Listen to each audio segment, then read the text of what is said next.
Qari mill-Evanġelju skont San Luqa. F'dak iż-żmien, Ġesu għad ikellem il-folol fuq is-saltna tal-Alla u jfejja il daw kollha li kienu jeħtieġu il-fejqan. Il-jum kien wasal biex jintemm. Resqu lejh it-tnax qalulu ibagħthom in-nies ħajmorru fl-irħula u l-irtsiset tal-qrib biex isibu fejn jisrieħu u jiklu xi ħaġa għax hawnhekk qegħdin f'post inwarrab. Iżdu qalulhom għatuhom intom xi jiklu. Qalulu m'għandniex aktar minn 5 ħobżiet u 2 ħwatiet. Jekk għall-inqas ma mmorrux aħna stess nixtru l-ikel għal dawn in-nies kollha. Għax kien hemm madwar il-5,000 raġel. U qal lid-dixxipli tiegħu qegħduhom bil-qiegħda 50-50. Hekk għamli u qagħdu lil kulħadd bil-qiegħda. Imbagħad ħal 5 ħobżiet u 2 ħwatiet. Refa' għajnejh lejn is-sema, berikhom u qassamhom u tom lid-dixxipli biex inawluhom lin-nies. U kulħadd kielu xeba u l-bċejjeġ tal-ħobs li kien fadal ġabruhom fit-12 qoffa. Dal-qar jeżistija l-Knisja qed tippreżentawlna u xxandrulna proprju waqt li l-Knisja qed tiċċelebra l-festa ta' Corpus Christi. Hekk tiċċelebra l-festa tal-preżenza reali ħajja ta' Ġesu fl-Ewkaristija. Aħna f'ħames ix-xirka niċċelebraw meta Ġesu waqaf l-Ewkaristija dak kollu li tfisser l-Ewkaristija. Ma l-festa ta' Corpus b'mod partikolari tiffoka fuq aspett wieħed ta' Ġesu fl-Ewkaristija, il-preżenza reali tiegħu li Ġesu huwa tassew preżenti fl-Ewkaristija biex ikun l-ikel tagħna. Ma dan il-Vanġelu eżistijej ma jitlaqx mill-ewwel minn hekk.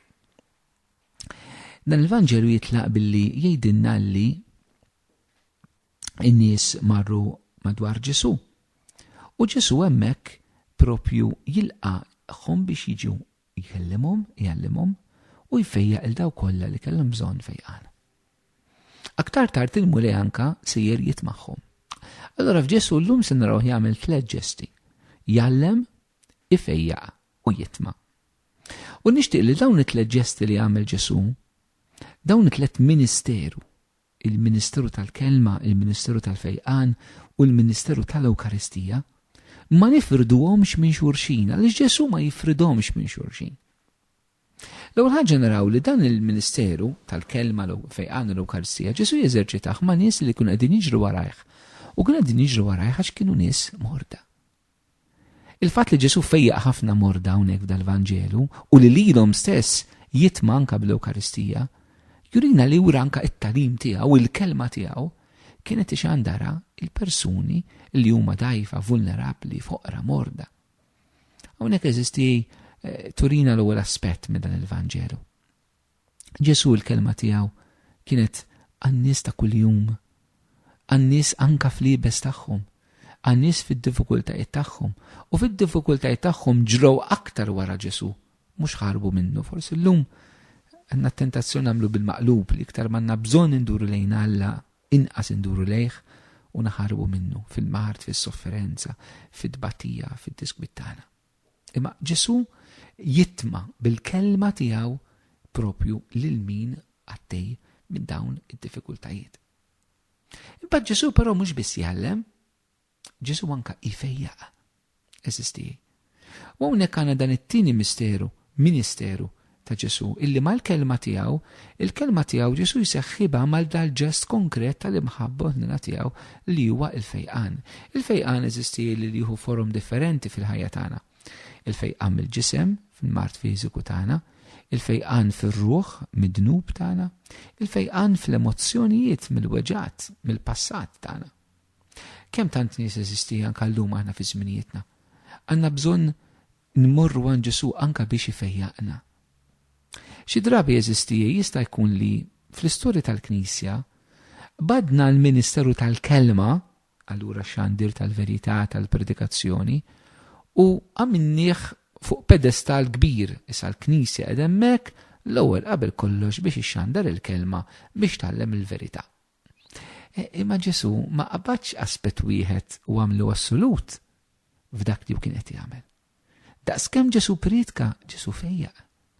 Il-Knisja mhijiex biex ngħidu hekk kif ħarsu wħud leha istituzzjoni ta' verità, istituzzjoni robusta, istituzzjoni li ma tistax tmissa, li tgħid il-verità u jekk ma taqbilx magħha tikkundannak. Il-Knisja daqskemm hija komunità li titixxandar il-verità li tagħna Ġesu, u l-verità tibda mill-persuna għażiża ta' Ġesu nnifsu u li hu l-verità.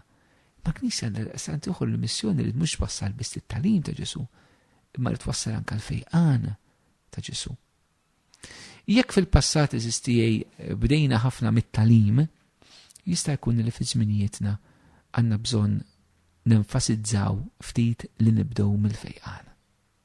Il-gwaj u l-iżbal tagħna jkun meta nenfasizzaw it-tagħlim ma' skapitu tal-fejqan, però nistgħu nagħmlu żball ieħor fi żminijietna wkoll. Li nenfasizzaw il-fejqan għas skapitu tat-tagħlim. Li dejjem nitolbu għal-fejqan, illi ngħinu n-nies jiskopru l-fejqan li l-mweret jagħtihom, però ma swosluhom ġumbat li jkunu dixxipli sħaħ anke ta' Ġesu li jerfgħu il-madma tiebes tat-tagħlim tiegħu. Hija kwestjoni ta' minn fejn nibdew u mhux li nifirdu waħda mill-oħra. Ġesu ġieli beda billi priedka mbagħad fejjaq, u Ġesu ġieli beda billi fejjaq u mbagħad priedka. Allora tal-Vanġelu hekk jagħtina dawn iż-żewġ realtajiet li aħna ma nistgħux nifirduhom minn xulxin. Realtajiet li anke aħna l-fejqan insibuh fil-qrar, insibuh fis-sagrament tal-morda, insibuh fit-talb li aħna nofru għal xulxin b'modi differenti. Il-kelma li nsibuha fil-predikazzjoni tal-Qudies, f'talim, f'katekeżijiet, f'laqat, f'kodba, fil-katekiżmu tal-Knisja, f'talks, f'teachings, f'tant affarijiet il-Knisja xandrilna l-kelma tagħha.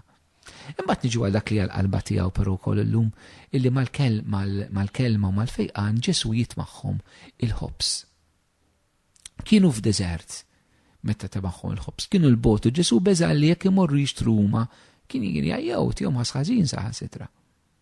Allura dina ħirġa anke minn dil kompassjoni tal-mulej li biex ngħidu hekk dan il-ħobs li jitmagħhom Ġesu bħalma anke Mosè kien permezz tiegħu Alla kien ta' il-manna fid-deżert anke Ġesu jitma' l-poplu hawnhekk f'ċerta deżert biex ngħidlek. U dan il-ħobs il Ġesu jitma' huwa bit-kattir tal-ħobs huwa sinjal profetiku, ġest profetiku, antiċipazzjoni tal-ħobs vera l Ġesu ħajtmana bih li huwa u innifsu meta ħajtmana bl-Ewkaristija mqazza. U allura eżisti f'dan il-moment aħna rridu nirrealizzaw Ġesu meta temagħhom. Ġesu jitma' lin-nies morda li fejjaqhom u Ġesu jitmagħhom fid-deżert. Aħna eżisti wkoll. Aħna Ġesu jrid jitmana bil-qawwa tal-Ewkaristija fid-deżert tal-ħajja tagħna. Mhux fil-momenti tal-glorja tagħna, imma fid-deżert. Meta aħna ngħaddu minn witmu dlam fid-deżert spiritwali, f'deżert ta' mard, f'deżert ta' kriżi finanzjarja, f'deżert anke ta' fidi, ejjew nersqu iktar lejn Ġesu fl-Ewkaristija. Għandna bżonnu ħafna iktar. Fid-deżert il-mulej irid jitmana. L-Ewkaristija mela turina l-mulej tiġi għandna fil-mumenti anke ta' deżert fil-ħajja tagħna. Aħna għandna bżonnu dejjem.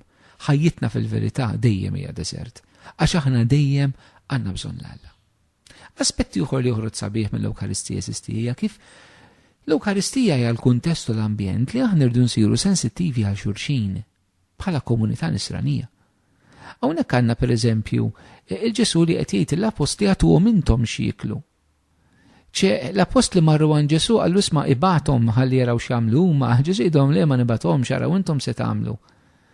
Eżisti, l-Ewkaristija tittaqadna mhux biss ma' Ġesu personalment, imma tittaqadna bejnietna bħala komunità nisranija. Ġesu eżisti meta jġibna flimkien mal-Qudies biex aħna jinteressana minn xulxin. Imma aħna xi drabi nkunu bħala apostli, Ġesu ngħidlu mulej di mhux problema tiegħi, di problema tagħhom, ibathom l-emmenti, araw x'jagħmlu huma.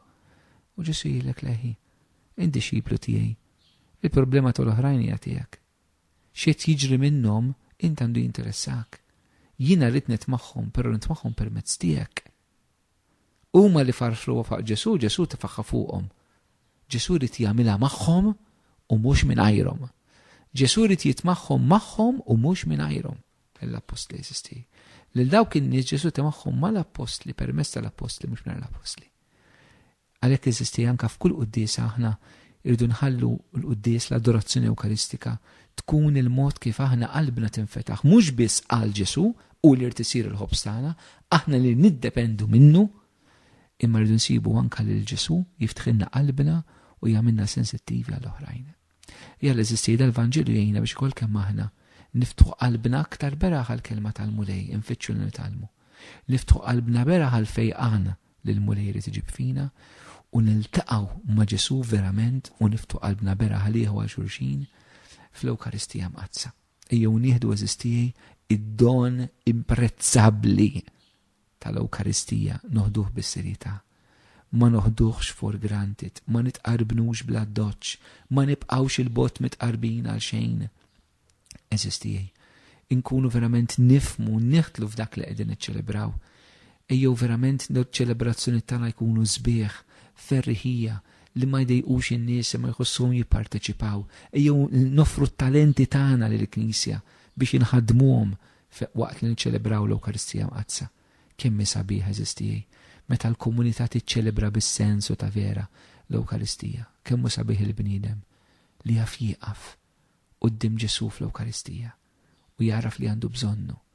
Kemm sabiħ dak il-bniedem illi fil-ħobs sempliċi jiskopri l-Ġesu u li fil-fqir u l-batut jiskopri l-istess Ġesu biex jekk l-Ewkaristija taqqadna fl-imkien u taqqadna mal-foqra u għamin etibati. Jalla eżistijej dil-Vanġelu, dil-festa ta' Korpus tkompli s-saxħax, tibda l-ġeddet din il-fidi Ewkaristika fina l-insara l-lum fi żminijiet.